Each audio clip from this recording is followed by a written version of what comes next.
Radhe friends, welcome back. आपका स्वागत है पिंकेश हिंदी एकेडमी में। आशा करती हूँ आप सब स्वस्थ होंगे, मस्त होंगे और अपनी पढ़ाई बहुत अच्छे से कर रहे होंगे। तो आज हम पढ़ रहे हैं भक्ति काल। हमारा इसमें आदिकाल हो चुका है। हम लोग पढ़ क्या रहे हैं? रामचंद्र सूर्य जी का हिंदी साहित्य का इतिहास। हम लोग इसको कंप्लीट कर रहे हैं और एग्ज़ाम से पहले हम इसको कंप्लीट करेंगे।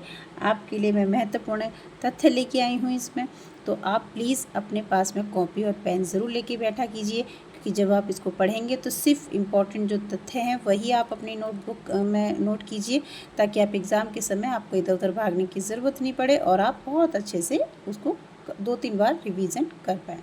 ठीक है, तो हम लोग इससे पहले मैं इसकी प्रकरण सामान्य परिचय की एक वीडियो बना चुकी हूँ। ये भाग 2 है, क्योंकि फिर ज़्यादा बड़ी वीडियो हो जाती है तो बच्चे इतना कर नहीं पाते हैं। तो आज हम इसका दूसरा पार्ट कर रहे हैं। तो please and like and subscribe ज़रूर कीजिएगा, प्लीज़ सपोर्ट कीजिए ताकि मैं और अच्छे से आपके लिए मेहनत कर पाऊँ।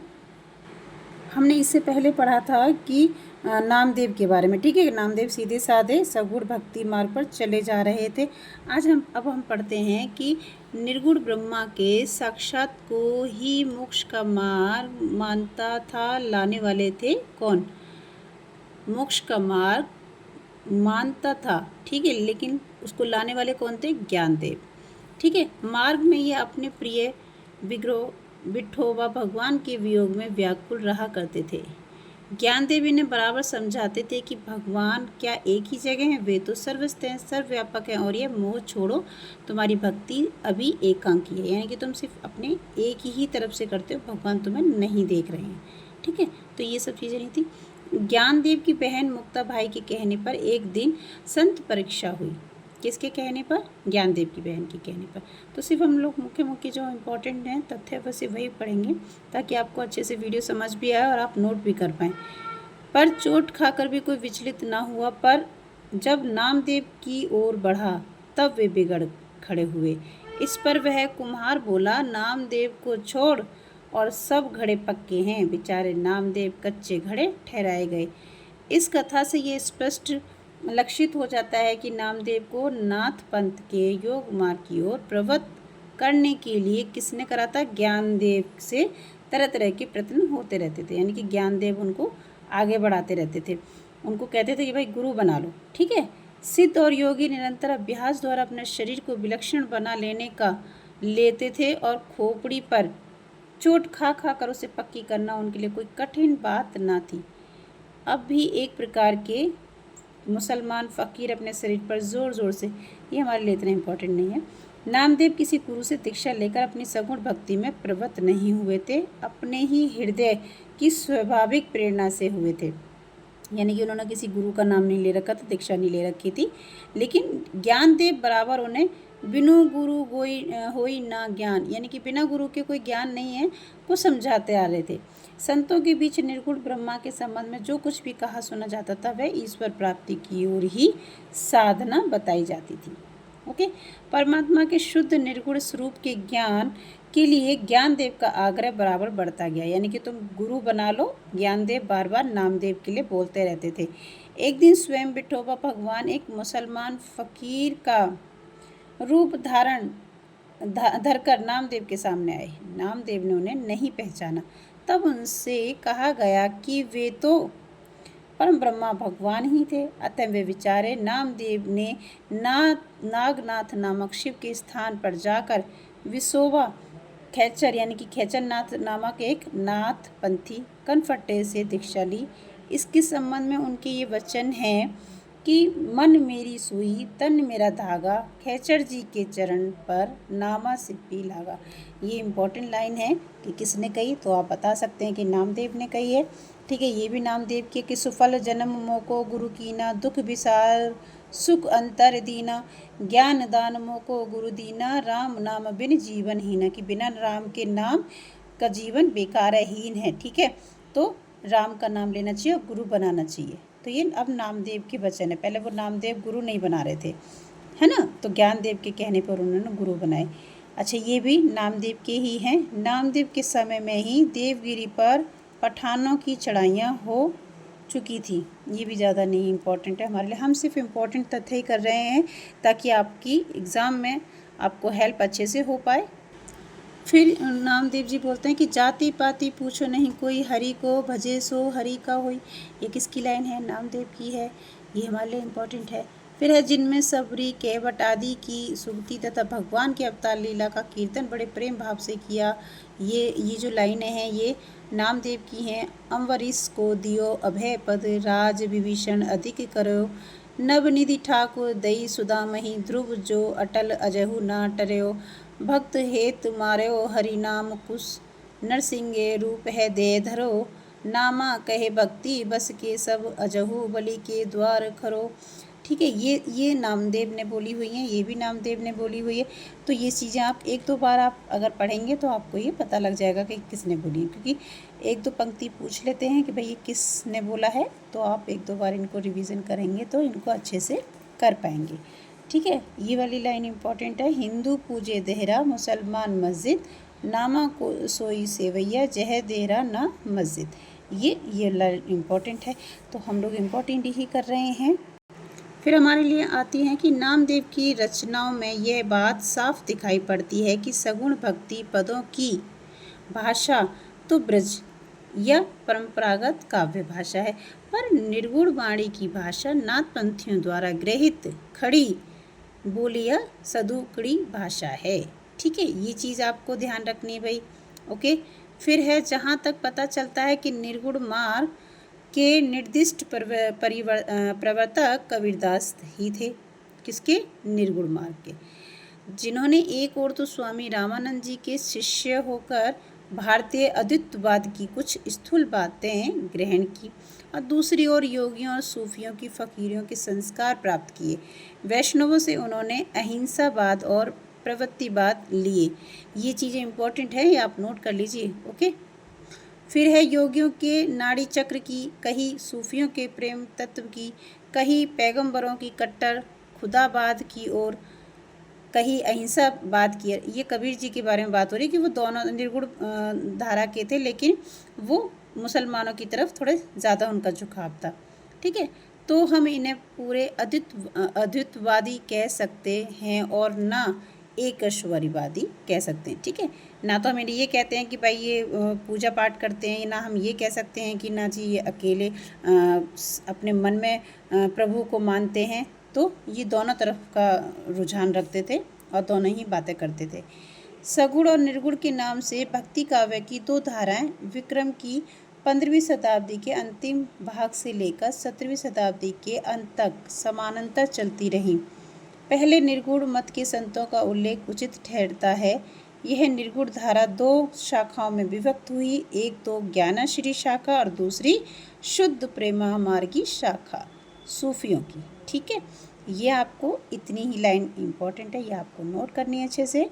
फिर हम पढ़ते हैं कि इस शाखा की रचनाएं साहित्यिक नहीं हैं, फुटकल दोहों या पदों के रूप में हैं, जिनकी भाषा शैली अधिकतर अव्यवस्थित और ऊट पटांग है। किसकी ऊट पटांग है भाई? ये चीज़ आपको देखनी है। तो ज्ञानश्री शाखा और प्रेमाश्री शाखा, तो यहाँ किसकी बात चल रही है, ये आपको बहुत अच्छे से पढ़ना है, ये नोट भी करना है अच्छे से। ठीक है, सूफियों के प्रेम तत्व को मिलाकर उपासना के क्षेत्र में अग्रसर हुई और सगुण के खंडन में उसी जोश के साथ तत्पर रही। ठीक है, सगुण की, तो ये निर्गुण की है। ठीक है, यह है कि इस पंथ का प्रभाव शिष्ट और शिक्षित जनता पर नहीं पड़ा। शिष्ट यानी कि पढ़े लिखे लोगों पर। ठीक है, क्योंकि उसके लिए ना तो इस पंथ में कोई नई बात थी और ना नया आकर्षण। संस्कृत बुद्धि, संस्कृत हृदय और संस्कृत वाणी का वह विकास इस शाखा में नहीं पाया जाता। देखिए, ये इम्पोर्टेंट हमारे लिए है कि कौन कौन सी बांटी गई थी, तो दो बांटी गई थी, और उनमें कौन सी रचनाएं आती थी, तो फुटकल या दोहों के पदों के रूप में आती थी। ओके, फिर हम लोग कर रहे हैं कि इम्पोर्टेंट दूसरी शाखा शुद्ध प्रेम मागी सूफी कवियों की है, जिनकी प्रेम गाथाएं वास्तव में साहित्य कोटि के भीतर आती हैं। इस शाखा के सब कवियों ने कल्पित कहानियों के द्वारा प्रेम मार्ग का महत्व दिखाया है। इन साधक कवियों ने लौकिक प्रेम के बहाने उस प्रेम तत्व का आभास दिया है जो प्रियतम ईश्वर से मिलने वाला है। ठीक है, इसका मतलब ये लोग ईश्वर को मानने लगे थे। ठीक है। अच्छा, अब और इम्पोर्टेंट बातें आती हैं। शिक्षित और विद्वानों की काव्य परंपरा में यद्यपि अधिकतर आश्रयदाता राजाओं के चरित्रों और पौराणिक ऐतिहासिक आख्याओं की ही प्रवृत्ति थी, पर साथ ही कल्पित कहानियों का भी चलन था। इसका पता लगता है कि दिल्ली के बादशाह सिकंदर शाह, जो 1586 से लेकर 1574 के समय में कवि ईश्वर दास ने सत्यवती कथा नाम की एक कहानी दोहे और चौपाइयों में लिखी थी। वेरी इम्पोर्टेंट है, ये कितनी बार पूछा जाता है। ईश्वर चंद की जो रचना है वो कौन सी है? सत्यवती कथा है। और ये किस में लिखी गई है? कहानी दोहे और चौपाइयों में लिखी गई है। वेरी इम्पोर्टेंट है। मथुरा के राजा चंद्र उदय को कोई संतति ना थी। शिव की तपस्या करने पर उनके वर से राजा को एक सत्यवती नाम की एक कन्या हुई। ये जो उसकी स्टोरी है वो बता रहे हैं। जब कुंवारी हुई तब नित्य एक सुंदर सरोवर में स्नान करके शिव का पूजन किया करती थी। ये इम्पोर्टेंट नहीं है। इंद्रपति नामक एक राजा के 4 पुत्र थे। एक दिन दिखाई पड़ा जिसकी शाखाएं 30 कोस तक फैली थी। ये भी इम्पोर्टेंट नहीं है आपके लिए। एक कल्प वृक्ष दिखाई दिया, ये भी इम्पोर्टेंट नहीं है। सिर्फ ये इम्पोर्टेंट है आपके लिए कि तब सत्यवती को क्रोध आ गया और उसने यह कहा, क्या कहा था कि एक चित्त हमें चितवे जस जोगी चित जोग, धर्म न जानसी पापी कहसी कौन ते लोग। ये इम्पोर्टेंट है। शाप दिया कि तू कोढ़ी और व्याधिग्रस्त हो जा। ऋतुवर्ण वैसा ही हो गया और फूट फूट कर रोने लगा। ये इम्पोर्टेंट नहीं है, ये इतना इम्पोर्टेंट नहीं है आपके लिए। फिर हम लोग आते हैं, अब ये भी बस एक ये चीज़ ध्यान रख लीजिए कि तो ही छाड़ी अब मैं कित जाऊँ, माई बाप सौंपा तो वो हो हाउ। ये बस थोड़ा सा याद कर लीजिए, पर ये भी इतना नहीं आता है। ठीक है, हम सिर्फ एग्ज़ाम के तौर से पढ़ रहे हैं कि हमारे एग्ज़ाम में कौन कौन सी चीज़ें ज़्यादा इम्पॉर्टेंट आती हैं। ठीक है, अब ये ईश्वर दास ने ग्रंथ की रचना काल का उल्लेख इस प्रकार किया है कि भादो मास पास उजियारा, तिथि नौमी ओ मंगलवारा, नसद अश्वनी मेष के का चंदा, पंच जना सो सदा आनंदा, जोगनीपुर दिल्ली बड़ थाना, शाह सिकंदर बड़े सुल्ताना, कंठे बैठ सरस्वती विद्या गणपति दीने, ता दिन कथा आरंभ ये ईश्वर दास कवि कीने। ये इम्पोर्टेंट है आपके लिए। ठीक है, ये आपको अच्छे से देखना है क्योंकि ये चीज़ें पूछी जाती है। किसने कहा? ईश्वर दास ने। ठीक है, पुस्तक में 5-5 चौपाइयाँ, अर्धालियों पर एक दोहा है। इस प्रकार 58 दोहे पर यह समाप्त हो गई है। ये इतना नहीं है। भाषा अयोध्या के आसपास की ठीक ठेठ अवधि है, अयोध्या के आसपास की। ठीक है, अच्छा, अब हम इम्पोर्टेंट लाइन पर आते हैं। कबीर में जो रहस्यवाद मिलता है वह बहुत कुछ उन पारिभाषिक संज्ञाओं के आधार पर है जो वेदांत और हठ योग में निर्दिष्ट है, पर इन प्रेम प्रबंधकारों ने जिस रहस्य का आभास बीच बीच में दिया है उसके संकेत स्वाभाविक और मर्मस्पर्शी है।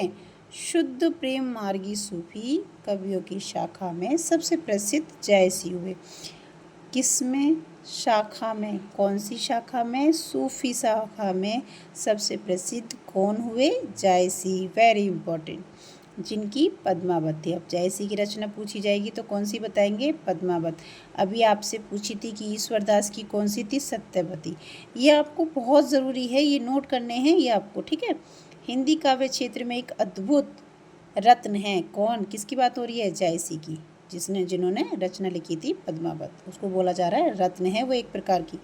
इस संप्रदाय के सब कवियों ने पूर्वी हिंदी अर्थात अवधी का व्यवहार किया, जिसमें गोस्वामी तुलसीदास जी ने अपना रामचरितमानस लिखा अवधी में। ठीक है, अपना भावात्मक रहस्यवाद लेकर सूफी जब भारत आए तब यहाँ उन्हें केवल साधनात्मक रहस्य योगियों, रसायनिकों और तांत्रिकों में मिला।